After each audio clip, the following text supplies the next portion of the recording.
going to get started. We are presenting from way over here, so if you're in the back and you can't hear us, feel free to move forward. There's plenty of seats. I think we have microphones on. We have microphones. Those are for the camera. Oh, they're for the camera, not for you. They don't help you. Sorry. But thank you all for coming to our session on moving from random acts of improvement to strategic acts of improvement. My name is Justin Kenny. I'm a budget and performance analyst at the Agency of Administration in Vermont. And I work directly with the state's chief performance officer to try to embed a culture of continuous improvement statewide. And I'm Drew Ressley. I'm the Director of Performance Improvement for the Agency of Human Services in Vermont and work very closely with Justin and our Chief Performance Officer in similar capacity. So we've been working officially together on this culture of continuous improvement for roughly a year and a half now. We were working kind of informally together for a couple years before that. In Vermont, Governor Scott, who came in last year, initiated an executive order that essentially formalized continuous improvement statewide and asked every agency and department in the state to be thinking about ways to improve performance of programs and processes for the betterment of citizens in Vermont. There was some work that was happening before that in silos. So the Department of Environmental Conservation had been doing a formal lean program for about 4 years, Agency of Transportation for about 2, and the Agency of Human Services has been doing results-based accountability for about 15 years, as well as their own improvement model called AIM, the Agency Improvement Model, which is Plan, Do, Check, Act. So when the governor came in, he saw all of this great work that was happening and said, gosh, this is a really great opportunity to take this work and leverage it statewide. So our presentation today is going to talk a bit about that, a bit about the executive order and how that provided the impetus for our work, and how we've been working through a framework called Hoshinkanri to actually align a lot of our continuous improvement work with strategic opportunities. So that's the framework for our conversation today.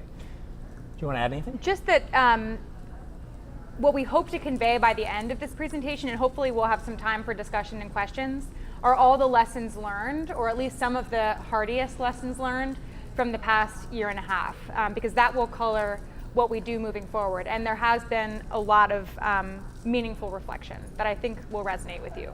Yes. So basic agenda, so we will provide an overview of Hoshinkanri. So raise your hand if you know what Hoshinkanri is. All right, I'm getting some wags here. Yes, so we'll provide that overview so folks know what that word is. It's a Japanese word, right? Comes from lean. There's a lot of them. It's one of them. We'll talk about Vermont as a case study, as Drew said, what we've actually been doing and what have we been learning, and talk about some of the recommendations that we have for our state moving forward with this effort so it can actually be better than it is right now. We've had a lot of successes, I think, to date. We have a lot of things to be proud of, but thinking about PDSA, PDCA, we know that there's a lot more that we could be doing, that it could be even better. So that's the talk for today. And hopefully there'll be time for questions if you have them. If not, you can certainly email us. I believe Allison's going to send out the slides, which will have some of our contact info. So feel free, if we don't get to questions at the end, to reach out. So Hoshinkanri is an interesting concept. So it literally stands for management of a shining needle. So you can think of the shining needle as the true north of an organization.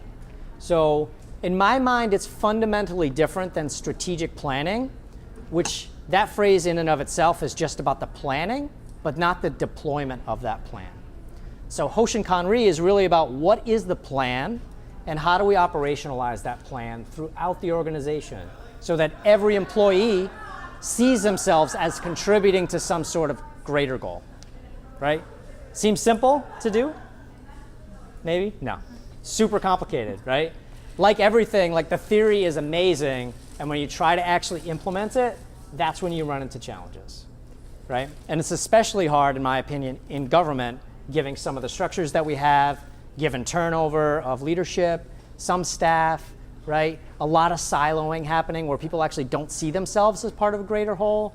It is an extreme challenge to try to implement a framework like this. And that's some of the stuff that we're learning. How do we get through that?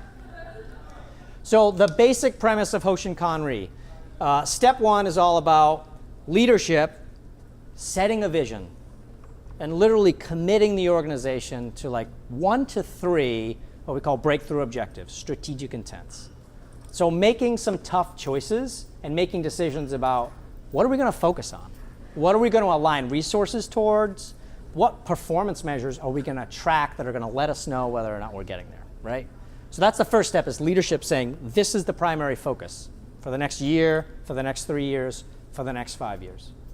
Not at the detriment of all the other work that's happening, but given limited resources, where are we going to put most of those resources, right? And these should be the things that absolutely matter to the organization and the staff that have to implement this work, okay? So that's step one. Step two is actually taking those priorities and aligning them with the organization. And at this step, there's a lot of lateral communication that has to happen and lateral collaboration. So in government, we have really good vertical alignment because a lot of organizations are in this like chain of command, right? Command and control structure. That's the typical management approach, not just government, but lots of organizations, right? So vertical, we have alignment, but lateral, when we ask programs and departments to work together towards common ends, is where we see a lot of breakdown. So stage two is about empowering staff, usually at the middle management level, to work together for common outcomes, right? So we actually talk about sharing resources together, right? Knowing that we have common goals that we're all trying to achieve. So that's step two. Step three is about moving down the ladder to the boots on the ground, the line level staff, who we know from our experience in Lean, our teachings in Lean, have the greatest ideas about what needs to change in our organization, right? So that's level three, is actually bringing that plan down to staff and saying, okay, this is what we're working on. We want everybody to see themselves in it. What realistically would we need to change in your work on a day-to-day basis to see this thing become a reality? What changes in policy, what changes in process would we need to do, right? And then the last part is the review. It might be an annual review. To the extent that it can, it should at least be a quarterly review. At the line level staff, it should be like daily review of work, like stand-up meetings, huddles, where staff are talking about the work, right? So that if something's like going off the rails, if there's a train going off the rails, that you can get it back on quickly. You don't want to be like tracking a performance measure a year later and then realize, oh my gosh, we cannot get this train back on the track. That's too late to make a decision, right? You should know that like the minute that that thing goes off the rails. So that's the Hoshinkanri framework. This is it in a little more depth. Some guiding principles, which summarizes basically what I said, which like the idea is that all work is aligned with an organizational vision. Everyone sees themselves as contributing to that vision from the top all the way down. And everyone has a part to play in making sure that that vision becomes a reality. Input on objectives comes from management. That is the critical piece, is that lateral alignment. I've been to many staff meetings. I was at an agency meeting a while back where the department heads came up and they talked about their priorities for their department.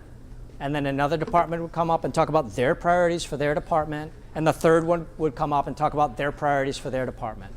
And all of the departments are under an agency. Not once did I hear about what are collectively all of those departments working for on behalf of the agency. And I walked out of that meeting just realizing, gosh, we are like so siloed in our work. And it was sad to me because I saw staff check out. If they weren't in the department and another department came up to talk about it, staff were checking their phones, right? That's not my work. I don't care about that. I don't see myself in that work. And I don't think that's the place where we want to be, right? We are a team. So to get there, the first level of this, which we talked about, which was setting those strategic intents, that's not an easy thing to do for leadership. In Vermont, we have 2-year cycles, which there's not a lot of states that have that. 2-year gubernatorial cycles. 2-year gubernatorial cycles, and all of the secretaries and commissioners are appointed. So there's a lot of turnover. Like I think in the 5 years that I was in the Department of Environmental Conservation, I had 3 to 4 secretaries and 3 to 4 commissioners. So there's a lot of churn at the top, which is not really healthy for an organization. So it's hard to implement something like this. But the idea is that a leader would come into an organization and the organization would have enough capacity and enough understanding of the work that they do and the measures that they're tracking to communicate with that new leader to say, here are the priorities that we're working on. Here's the work that's important to us. Here's what we're trying to achieve. And for that leader to understand, gosh, okay, that's the work that I want to align myself towards. And maybe I had some visions about what needed to change coming in, but now I have a sense of what the reality is, and I want to merge those two worlds together, right? So for this to work, it requires that leaders ask some questions about their organization and what's going on, and that they understand deeply what is the work and what is the experience of staff on a day-to-day basis, right? So it's leadership, like getting a bunch of information about the organization to make decisions on behalf of the organization, not on behalf of their own beliefs or their own agendas. Hard to do, right? But that's what we're driving towards. It's what we're trying to get to. So that's level one. Level two is something we call the catch-ball process, which is literally like we're playing a game of ball, where I take the ball and I pass it to you, and you throw it back to me, right? So the idea is leadership at the top sets a vision and says, okay, these 1 to 3 things I think are the most important given all the information that I've gleaned so far. Here's what I want to achieve, and it's usually broad statements. That information then goes down the chain to middle management to talk about, okay, how could we actually align our programs to achieve these things for leadership? And then beyond that, all the way down to line level staff, again, to say, like, what is the work that would need to change, right? What do you have to do differently in your job for this to be a reality? That information goes back up to the top. So that's the catch ball, boom, down, back up. And then leadership is in a position to say, gosh, if I really want to get these 3 things done, now I know what it's actually going to take. And in the past, in Vermont at least, we've seen these like broad statements that are made by new governors or new leaders coming in. That's like, we are going to have broadband across the state by 2016. A totally unfounded, unrealistic goal. Not going to happen. The only way that would happen is if that governor acted like Elon Musk and like essentially like demanded that his staff stop going to meetings that aren't important, meet deadlines, right? There's never an alignment of resources on that scale. That just never happens. So what happens is these broad goals get set, resources don't change, the work doesn't change, and all of a sudden time ticks by and we don't have broadband across the state. And lo and behold, there's a mountain range in the middle of the state. That's really hard to get broadband through, unless you want to drill through Mount Mansfield, right? If someone was serious about broadband across the state, they would have to be thinking about aligning resources, making decisions, moving people around to actually accomplish that thing, right? That's a massive project. You don't just say you're going to do it and then hopefully sprinkle magic dust on everybody and it happens, right? It takes commitment, it takes resources. So the idea is that these ideas go down and staff says, hey, here's what we're going to need to make this happen, just so you know. And leadership can make a bit more informed decision. And maybe they change their expectations, maybe they change the goals, and maybe they figure out how to get resources to make this thing happen if it's that important. So before Justin moves on from catchball, I just want to emphasize how sort of radical a notion, can you go back to that slide? How sort of radical a notion this is for some of our organizational cultures as they currently exist. So this is truly the idea that a vision is developed, you see those arrows go both ways, that a vision is shaped by the experience of staff and the information of staff that can be made available across a whole system. How are things actually going now? What would we actually need to change about what we're doing in order to accomplish this vision? That's pretty radical, given how many decisions, and we'll talk about this a little bit later, how many decisions are actually made through beliefs and perceptions, or maybe some ad hoc data or reporting that was able to be pulled together in order to justify maybe a decision that was already going to be made. It's a radical idea to think about actual reality, the data and information that we are all sort of managing on a day-to-day basis, being used to inform a leadership vision for an entire organization. But that's possible, and this happens in companies all the time. Like you mentioned Elon Musk, maybe sort of jokingly. Yes. But it's clear to many people, and I think it's clear to us too, and even to our leadership, that performance management, which is what's represented here, that's driven by staff, by the understanding and the respect that staff actually know what needs to change in order to get something done, as a leadership tool.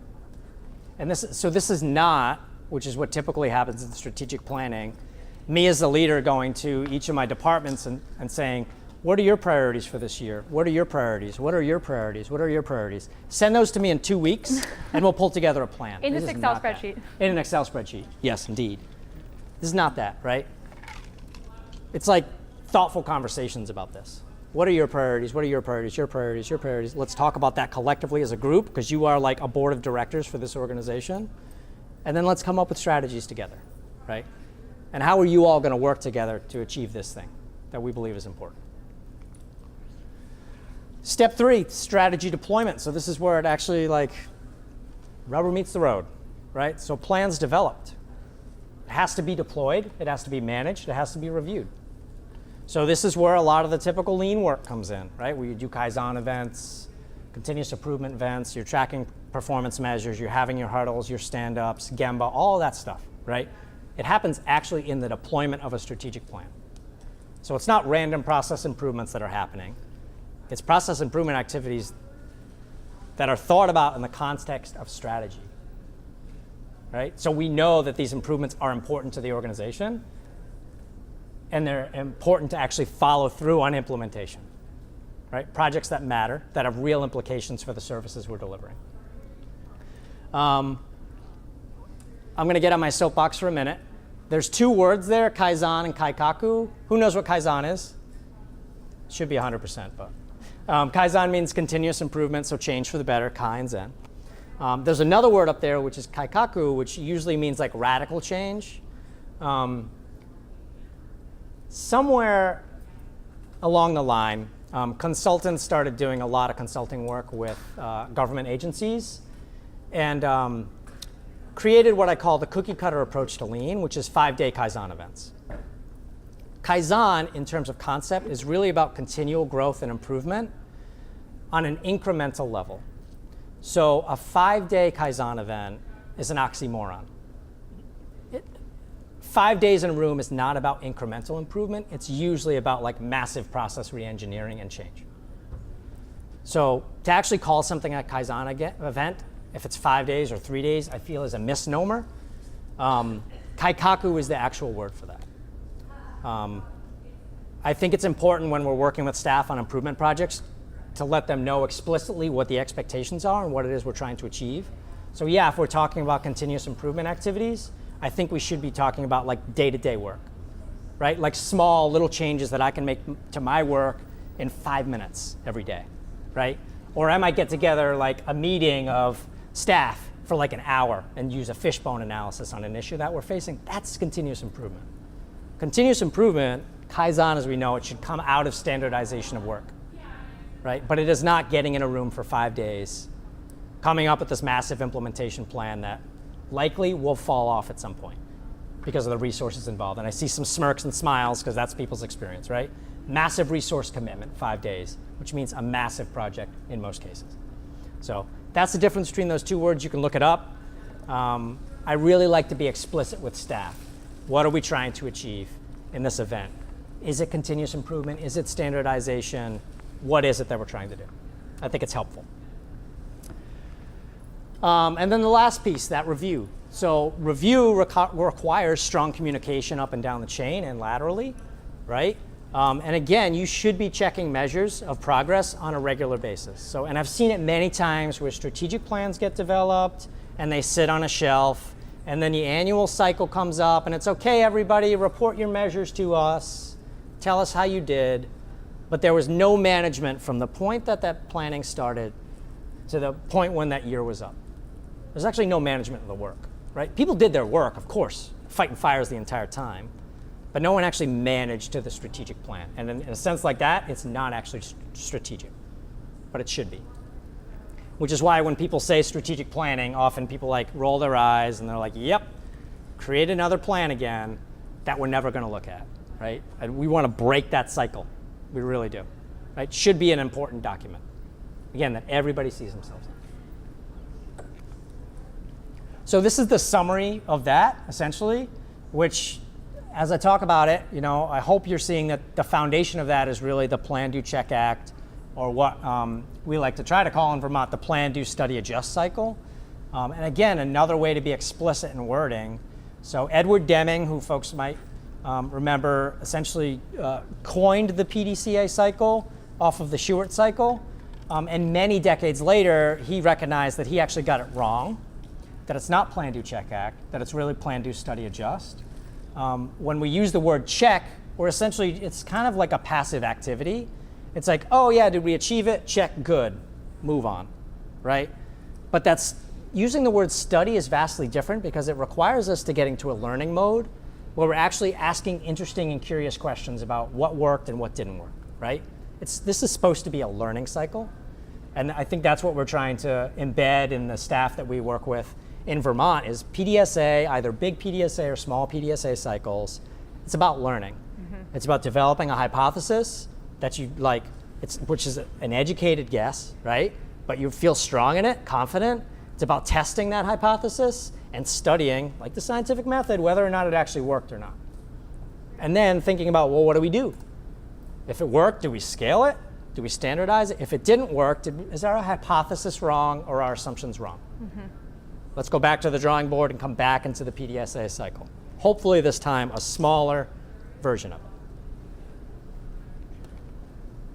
You want to go? Yeah. So so we're about to start talking about all the things that have happened in Vermont, at least in the past year and a half, as sort of a case study for you to consider and think about relative to your own work. And we're going to tell you about what we did, and we're going to tell you about what we learned in the process of it. Something you should be thinking about after, thank you, Justin, for the Hoshinkanri introduction, is what actually is the difference between operations and a project? What actually is the difference between strategic planning and regular day-to-day operations? And just think about the difference between those things. What happens when we start to make grand distinctions between what is a project, an improvement project, a change project, and the day-to-day work and how it evolves over time?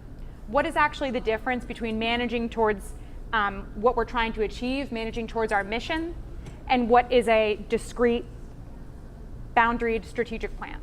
Because I think part of what we're learning is that so long as we keep those things very separate from one another, we sort of miss the point.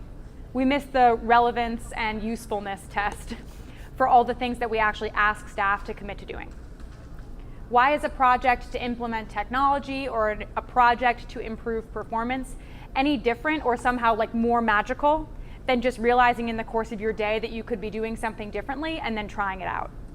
We believe it's the same concepts and the same basic framework that guides all of that thinking, and that there are some critical ingredients to holding the whole thing together for an organization.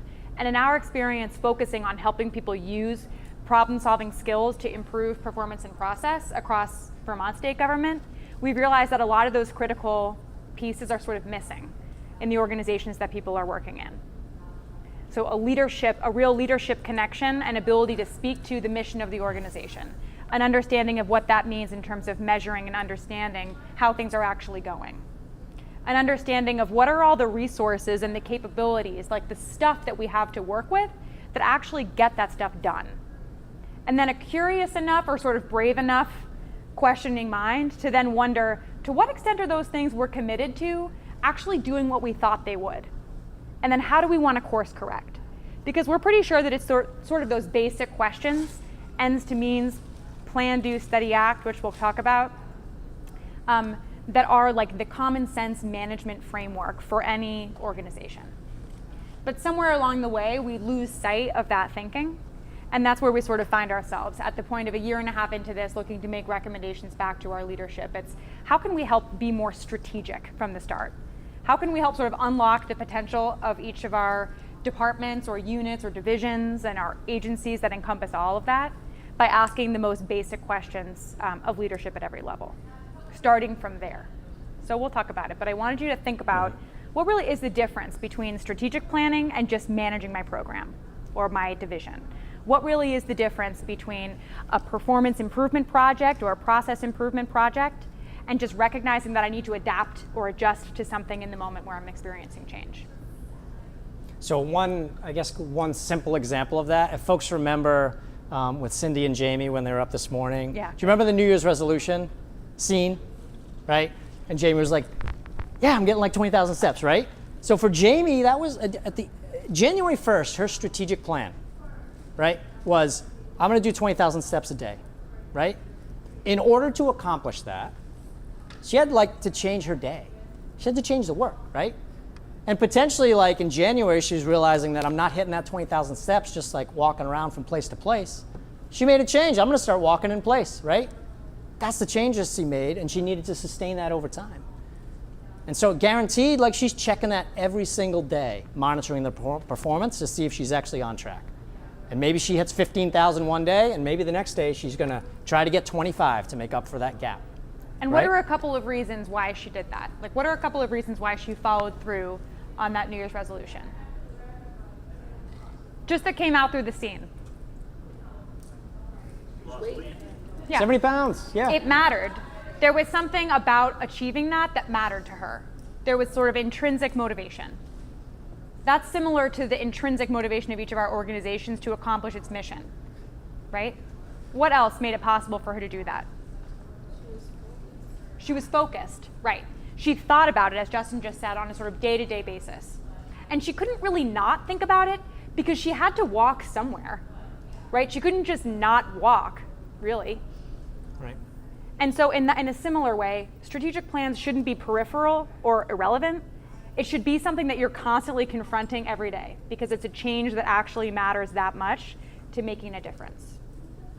And, I mean, realistically, she set like a realistic strategic objective, which she believed, based on probably her previous experience, that she could achieve 20,000 steps. She didn't say, I'm going to run like a 50-mile race this year, right? 20,000 steps, something she can commit to based on her experience, based on her knowledge of her life on an everyday basis, right? She had information in there that allowed her to make that choice, which is a goal that she could actually achieve. Yeah. With work, right? I'm sure every day she goes by the bakery, right? Those cookies smell good. Oh my gosh, I'm not going to stop there. Strategic focus.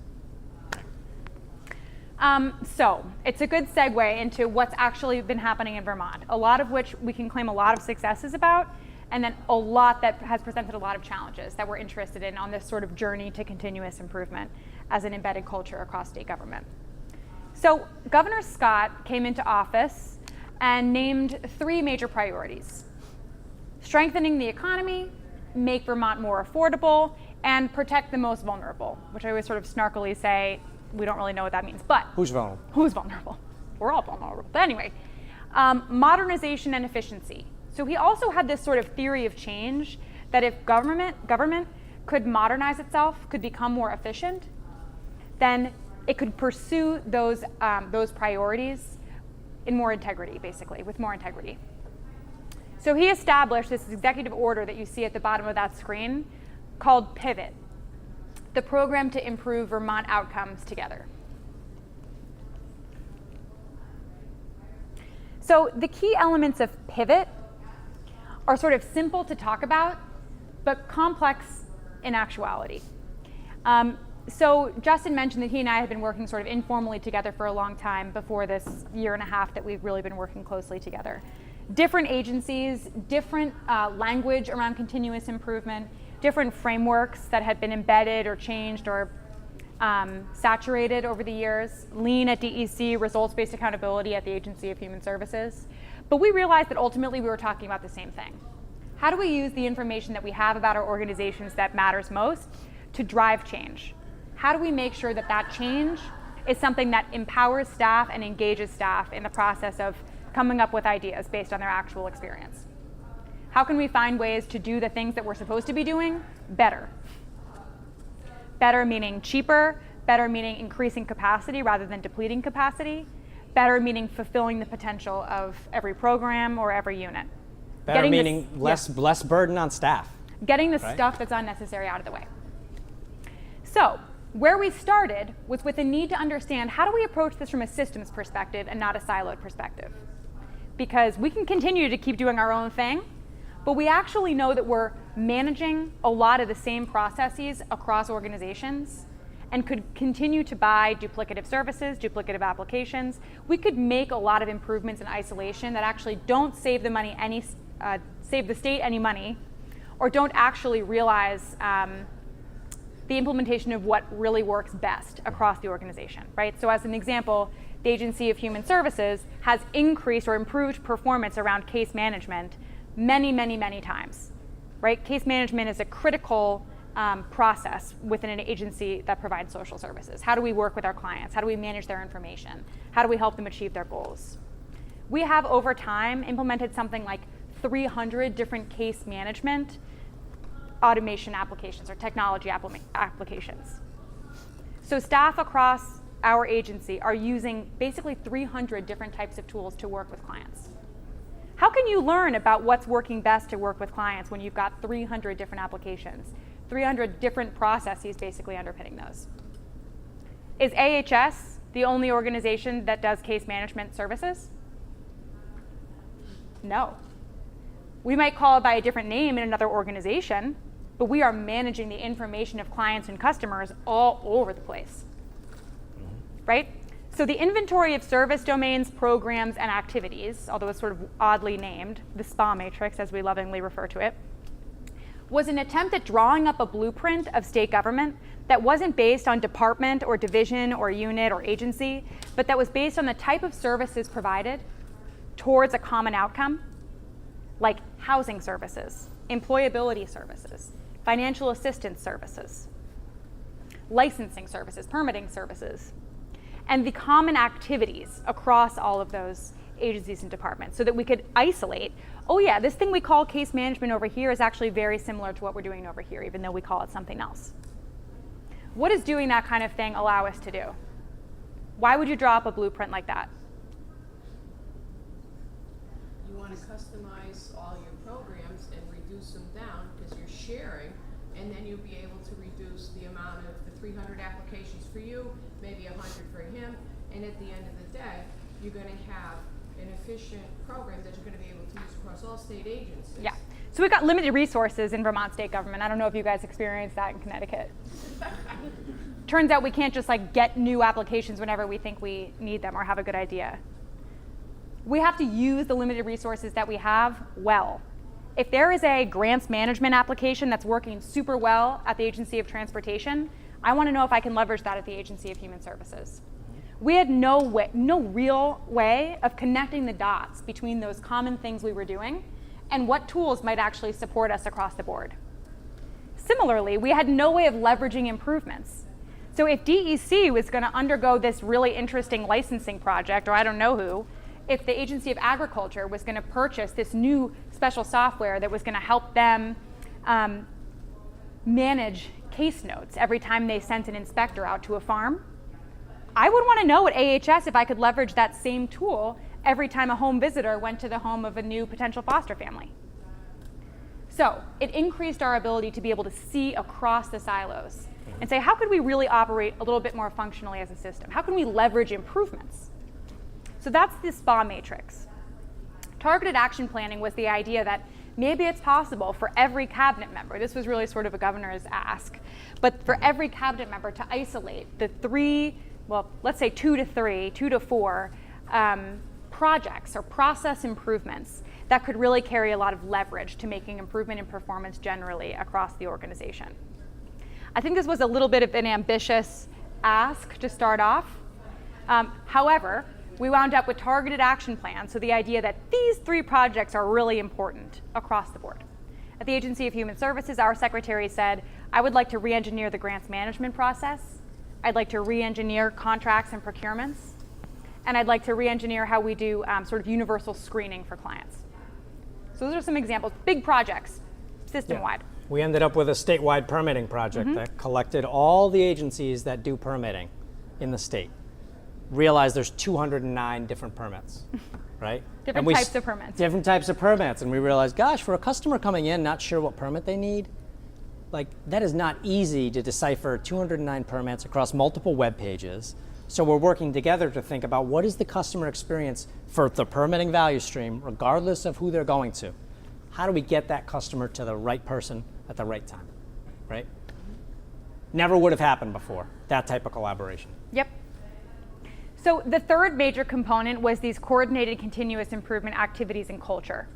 So this we'll talk about a little bit more in a second in more detail, but this was about rolling out a training program across state government that Justin and I have basically been the trainers and facilitators for, that would enable people to learn skills, gain awareness, learn skills, and build capabilities around actually doing and facilitating performance improvement projects. The state strategic plan came a little bit later, and our sort of development team was asked to take this on as well. So we've been in the process of rolling out a strategic plan across state government, given a lot of the things that each department said was important for them towards the contribution, in contribution to the governor's priorities. Not to give it all away, but sneak preview, a lot of what we found in the actual implementation of strategic planning is that implementing Hoshinkanri is not easy. It's not easy when you don't have leadership assuming the responsibility of, well, managing an entire organization, right? Putting out fires or dealing with politically relevant items is different than managing the entire organization. So no surprise there, but it's one of the things that we've encountered as we've moved forward. 20 minutes. Okay. I'm going to skip over this a little bit, but this diagram represents how that culture of continuous improvement was starting to, how we've started to anchor it in every agency or department. We have a couple of cross-cutting teams that take responsibility for doing things like promoting continuous improvement and getting the right staff into the trainings. So staff who actually have the capacity to go all the way through become facilitators. And then managing those facilitators. So making sure that those folks have a peer network and that we're building a real change agents, network of change agents who can rely on one another for good ideas and continuing ed, basically. And what's great about the green belts in Vermont is that we utilize them across agencies and departments. So it might be that a facilitator at the Agency of Human Services actually works on a project in the Agency of Natural Resources. So it literally is like statewide resource allocation on a volunteer basis. Which has been very cool for staff Very to participate in. Yeah. And silo busting, Yes. honestly. So the only thing I want to point out about strategic planning, since this is still so much in motion, is that takeaway that I just sort of provided to you. You can provide a wonderful framework to leadership, but if they don't see it as a useful and relevant tool for managing, it's not going to really matter. That's a harsh statement, and I don't know if I would stand by that in all circumstances, but something that we have found is that you can't just push a strategic plan through. You need leadership to be at the helm saying, we are going to use our strategic plan for this purpose. I sometimes like to imagine what would happen if instead of Justin and I and our team of leads in each of the departments, instead of us trying to get a strategic plan going, what if we just said it's a requirement of every leader of this organization that you have a strategic plan. It needs to accomplish this, this, and this, go. What would actually happen? That's another conversation probably. So, but you can still see that there are elements of Hoshinkanri in here that we intentionally planted and intentionally designed around so that we could try to bolster certain areas of the plan once it had been implemented. Even if an action plan wasn't very strong, that's something, if it existed, that we could go in and help build up. Right? So the basic premise or the sort of cornerstones of Hoshinkanri are in here for us to build upon. We've got breakthrough objectives for every agency or department. So where do we want to be 5 years from now? Annual goals and objectives. Where are we going to be in a year, 3 years? What are the things that we can accomplish annually? And most importantly, I think, action plans that tie all of that into operations. We've been using lean tools to help establish those action plans. So to make sure that there's actually a logic that's traceable through what are we experiencing now? What is the desired end goal? Using A3. What are the steps toward implementation that actually have to happen in order for us to realize the recommendations we thought would support success? These trainings that I mentioned to you, so this is a 3-part series. We've got an awareness training, that's our white belt, it's 1 day. We've got a practical hands-on skill building experiential training, which is our yellow belt. And that's where folks learn a suite of tools.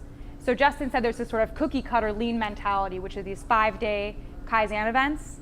We've tried to totally blow that out of the water by saying, actually, there's a toolbox comprised of tools well outside of those that just lean promote that you could use in your day-to-day work. So we have sort of like a toolbox of probably like 12 or so tools that some people in the room are very well acquainted with. Thank you for being here, Vermonters, to support us. That we intentionally ask people to use prior to going into a multiple day process improvement map. So here's a tool that you can use to get to the root cause of an issue and develop countermeasures in 2 hours. Here's a SIPOC exercise that you can use to sort of map the landscape at a high level of a major process before you dive deep into the weeds, because maybe you don't need to in order to identify countermeasures that might carry leverage to solve the problem you're experiencing. So we're trying to unlock people from the mentality of just process mapping, 5 days, high resource project, and potentially huge recommendations that are actually difficult to implement or resource intensive to implement and then drop off.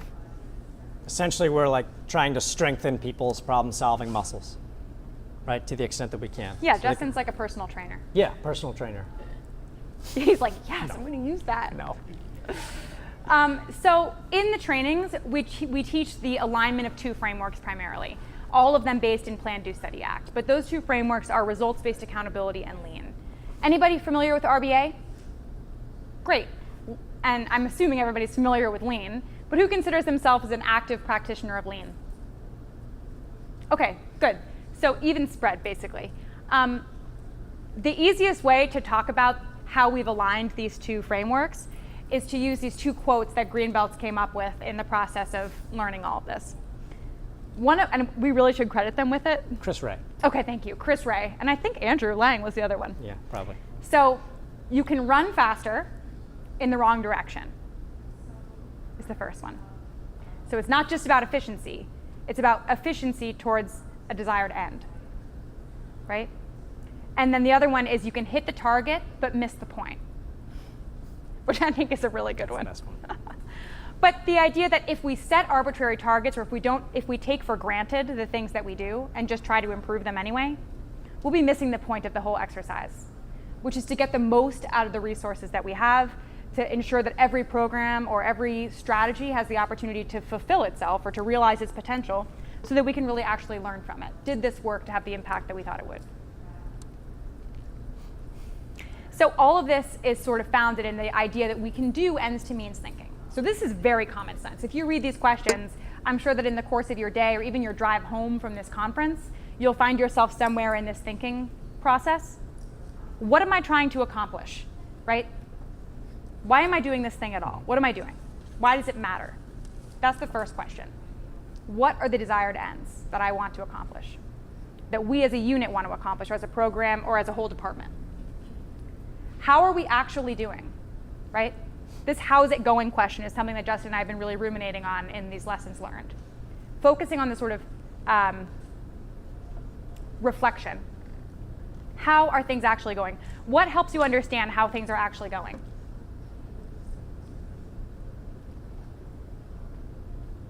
Data, performance measures, data, information, people's experience. How's it actually going is a question you have to ask. It's an inquiry. And there's something that comes back, and that answer is usually data, information, experience. And if the answer is not coming back when you're asking the question, you need to ask it louder or ask more people and seek to figure it out. How are we doing is a question that can be asked not only in the context of one improvement project, but more importantly, across the board always. Right? So who works in a unit? Probably everybody. So working in a unit, you can ask the question, how are things going in my unit? Like, what are we trying to do and how is it going? To what extent are we accomplishing what we wanted to? What works well, what doesn't? What are the things that are getting in our way right now? That points to the waste that we always talk about with lean. What's getting in the way? What's working really well and could be leveraged? Is anybody familiar with appreciative inquiry? Okay, it's basically the idea that we can focus on the positive and leverage our assets. So not just focusing on the problem, but focusing on how we could scale things that are going well. And then how could we do better? The question that basically everybody in the room is here for, because you believe that it's possible to do things differently or better than you're doing now. So how could we do better? What do we think might reasonably work? And then try something. So what do we try? We decide to run or walk 20,000 steps. Right. Another way of thinking about this, ends to means thinking, is how this plays out across a hierarchy, where you've got a top-down vision often, but in order to pursue that vision, like everything Justin said with Hoshinkanri, you have to change what you're actually doing. You have to change the means. Bottom-up ideas. So the idea that you can have a top-down vision, but it's the bottom-up ideas, the understanding of what I'm doing now that has to actually change, that is the only way anything is going to get close to pursuing a vision. 13 minutes. Okay. So beliefs and perceptions often guide our vision, but it's data, information, and experience representing reality, where the ideas with the most leverage can be found. So we talked about plan, do, study, adjust a little bit. Plan, do, study, adjust is sort of like the foundation of the two methodologies that we coach. So the idea that a strong problem-solving phase will lead to actions that you can implement and understand, or that you can implement or pilot, that lead to a very strong and important study phase where you analyze the results, just like the scientific method, hypothesis, test, analysis, and then adjust. So what did we learn that tells us we need to do this differently the next time we do it? What this does is assume that there's always a next step, which is really important. There's never like an end to change if we keep asking, how is it going? So we also talk to folks in our trainings about there being two types of accountability. This comes from results-based accountability, but it's the idea that there is an outcome that is bigger than our organizations that we are working to accomplish. Somebody yell out the name of a department that you work for. Sorry? Consumer protection. Consumer protection. Okay, so what is the vision that you have for Connecticut that's just bigger than consumer protection? To provide Fair and equitable marketplace for the consumers. Brilliant, beautiful, Great. Thank you. Your unit, your department, has a specific role to play, right? The role that you want to play is always in alignment with that end. But you have specific responsibilities. That's performance accountability. You take accountability for the work that you do in your department, in your unit, that contributes to that end, but that has accountability for the people that you work with and for the people that you serve. So these two types of accountability are helpful because they jar people, just like looking at waste. They jar people out of thinking that they can take anything for granted. Every program is a hypothesis about what we think would work to do something. Just like every problem-solving exercise involves a hypothesis about what we believe could work better. So this plan, do, study, act cycle plays out at all levels. This is another way of looking at that, where there are, above that dotted line, population interests that we have. We want this equitable and just society, right? We can measure that according to certain things. We can measure inequities. We can measure how people are being taken advantage of by the marketplace. There are many, many people, policies, systems that have a role to play in combating that, in creating a fair and just and equitable society. Those are some of the things you see beneath the dotted line. What do we believe would work? This policy, this program, this systems reform. Those are all tests, right? Just like the plan, do, study, act cycle or scientific method. Those are tests. We have to ask on the back end, how's it going and what are we learning? We don't want to. Can't do it. Okay. We don't have time to watch this video, but do you want to give a synopsis briefly? Has anyone seen the food bank video? It's a great video. You can look it up online. Some folks are smiling. It's like really like gets you right here. It's essentially the food bank in New York City after Hurricane Sandy was having difficulty getting food out to families in need, right? And they would show up and they'd deliver a bunch of food, and there would be families that would be there that would not get any food, right? And they were like, this is the problem that needs to be solved. So some in-house consultants from Toyota went to the food bank and worked with their staff to redesign their flow. And they went from, volunteers packaging these like kind of food boxes, taking them 3 minutes, got down to about 11 seconds. Right? Pack the box. To pack the box. Distribution time went down. The amount of families that they were able to feed went up dramatically. They changed the box size, got rid of a bunch of air, essentially like got rid of waste out of the process, right? So that's the video that we would show you, which is really great. What I like about it is it has the context with the bigger population outcomes that they're trying to achieve. So I guess you can go to the next slide. So the food bank has a role to play, right? Globally. Yeah, the food bank wants to ensure, right, the thing that's bigger than it, that it wants, is for all New York City's residents to be healthy and food secure, right? But they're not the only organization that has a role to play in that, but they have a pretty big contribution to it. Like, who else has a role to play in ensuring food security and health? Public health. Public health. Social services. Yeah. Doctors, neighbors, nurses, grocery stores. Soup kitchens, teachers, churches, municipalities. Basically everybody, right? The whole community. Testing this whole hypothesis involves understanding what are all those different contributing factors, and how can we make sure that our grant system is invested in that can produce these ends that we want. The part of the whole hypothesis is the food bank asking itself, what do we actually do? How do we know that what we're doing is effective? How much do we do? How well do we do it? And is anybody better off? So they manage volunteers. They deliver food. They package food. Not on here, but they also collect food. The food bank is in the business, or it needs to, as a leadership and management strategy, constantly ask, how is it going, given all the things that we're responsible for? And in this video, you see how they attack a complicated situation with very, very specific and targeted small process improvements, changing the size of a box so that they can fit more boxes in the truck, creating an assembly line in their little packing room so that volunteers aren't running past each other and bumping into each other and carrying lots of things at one time, but they can pack a box in 11 seconds instead of 3 minutes. Made a huge difference.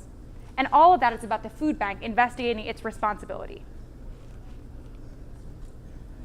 So what we also talk about in that video is how they are using so much data, information, and experience that's right at their fingertips to understanding quality, right? How well are we doing our job? We're not questioning that we're doing the right thing by delivering food, but we are concerned that there are families walking away.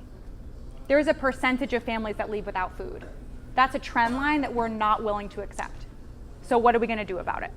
So we talk about the power of performance measures, whether you can see them directly or whether you can't. Whether you have to extract it from data or whether you're actually on the ground experiencing it. That information is what needs to lead to the most strategic process improvements possible. And so in the food bank example, it was essentially a reactive approach to problem solving, which I think most of us are always in, right? Some fire that needs to be put out, some legislative mandate that needs to be met, right? And we're constantly running from here to here to here, playing whack-a-mole with our continuous improvement efforts. If you go back maybe 1 or 2 slides, I mean, if management was in a position to actually be tracking those quality metrics, performance measures around volunteers, around packaging, around delivery, they could be in a position to be more proactive in that, right?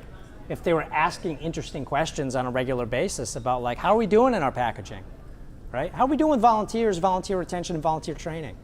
Because the reality is those 3 processes are core to the food bank delivering services to the residents of New York City. Right. So what we like to do in our trainings when we're teaching this is to also sort of demystify the idea of process and performance improvement. Like demystifies or get the jargon out of continuous improvement. All it means is making change to the reality of how stuff actually gets done, right? The way that stuff gets done is process. Even if it's bad process, even if it's process that you can't see, even if it's process that changes every single time you do the thing, which definitely happens in my job, projects make changes to process. Sometimes the change is standardization. Sometimes the change is documenting it so you can do it the same way the next time. But projects make changes to process in order to improve results. Simple as that. All processes is the people, the tools, and the information that enable something to happen. Implementing change correctly. So something that Justin and I like to talk about and frankly think about too, because it's so different than what actually happens, is understanding that process improvement often is sort of conflated with these other things that need to happen relative to process. One of those is process creation. So if you have a process that doesn't exist, or right? a new program that you need to start. Or a new program. Right. A process is something that can be created. It can be documented. You can start from a place of knowing what needs to happen. And the reason that you would do that is so that you can test your hypothesis. I think if I do it this way, then I will have this result. To what extent is that true? So process creation, process standardization, same idea. How can I make sure that every time this process is done, it can be done in the same way? There's enough understanding of what it is we're trying to do and what we think are the ways to get there that work the best, that it can be done by me, it can be done by Justin, it could be done by anybody who picks up the job aid or whatever it is. Process improvement, actually innovating on what's become standard. And then process reengineering. So the idea that we could fully, whole-scale re-engineer the way that we do something because we've realized it isn't working and we found something that will work better. So that's like the curriculum that we teach to people in a tiny, tiny nutshell. The reason that it's really interesting to present it to you now, sort of a year and a half later after we've been doing this for a while, is because we've learned a lot of things about that initial Hoshinkanri framework that Justin talked about that shed insight on some of the problems that we're experiencing. So some of the issues that we're experiencing are that many projects are hidden from us, meaning that they're happening in places that we just can't see. Not that they're intentionally hidden. Right. Hopefully not. That they're under-supported, maybe because of that, because we have resources to actually help support projects if they want it, or are not strategically selected. So Justin mentioned this whack-a-mole approach. There's not anything inherently wrong with that, except that they can be under-supported, that they can actually wind up failing, and then people lose heart or motivation to do these projects again. Still understanding appropriate scope. So many projects are actually scoped in the wrong way and wind up overwhelming staff or overwhelming lead, and then they too fall apart. So we want to be able to actually help people identify the right scope for a project and then understand what are the different tools that can help them accomplish it. Resource management. So we've noticed that part of the reason why projects sometimes trail off before they get fully implemented is that there's not a ton of project management resources available. So really meaningful facilitated problem solving can happen to come up with the right test or to come up with the right recommendation to implement. But then there's a tiny bit of technology needed, or there's just, frankly, the management of a schedule that someone needs support managing. And that resource is really lacking in the state of Vermont. So what do we need to do to make up for that? It's a question on our mind. Yep. I think this is a really interesting slide. One of the root causes that we think we can at least identify for why some of this is happening, if we kind of strip the resource lack out of the picture for a second, because we know those are limited, is that our development team focus is skewed in the wrong direction. We're finding ourselves focused on, whether it's because we have to report up the chain to the governor's office or whatever it is, that what we're being asked about is number of projects, number of facilitators, number of trainings, number of participants, percent of people trained by department or agency, not the percent of projects completed that demonstrate a measurable improvement.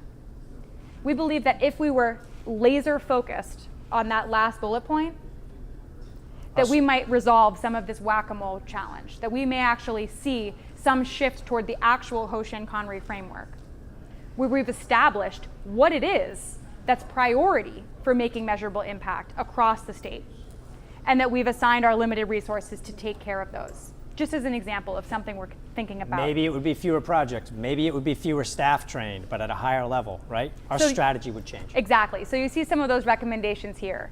Thinking about how can we actually help departments do more than just improve process, but help leaders and managers understand their organizational and programmatic strategic development, for instance. You can see also considering some things that Justin just said, like focusing on fewer projects per year and creating an application process for higher resource projects, helping to sort of up some of the prestige associated with doing this so that you've got a higher investment from leadership. Another way of looking at some of this, we're really crunching on time, but I want you to see some of these things. Another way of thinking about this is by asking these questions to every department head or division head across the organization. Basic questions, but I wonder what the answers would be, right? How do we set goals as an organization?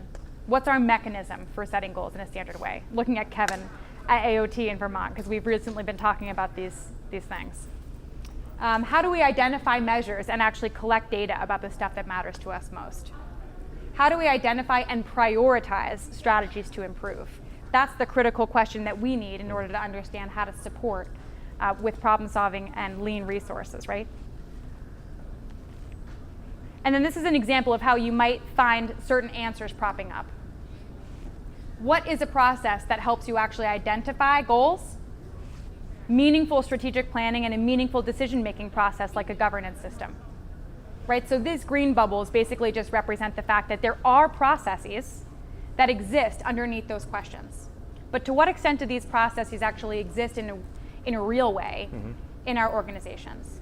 Maybe we should be focusing on some of our process creation efforts on creating these processes in agencies and departments and improving these processes. So those are some of our lessons learned and our reflections. Yep. Does anybody have any questions? I know we ran through that quickly. Questions or thoughts? Anything that you relate to? Yeah. Yeah. Maybe stupid, but if you say that your governor is changed every 2 years, maybe that would be a first step. Yeah. So her question was, what about the fact that the governor's office changes over every 2 years? Isn't that like a root cause that you could be addressing?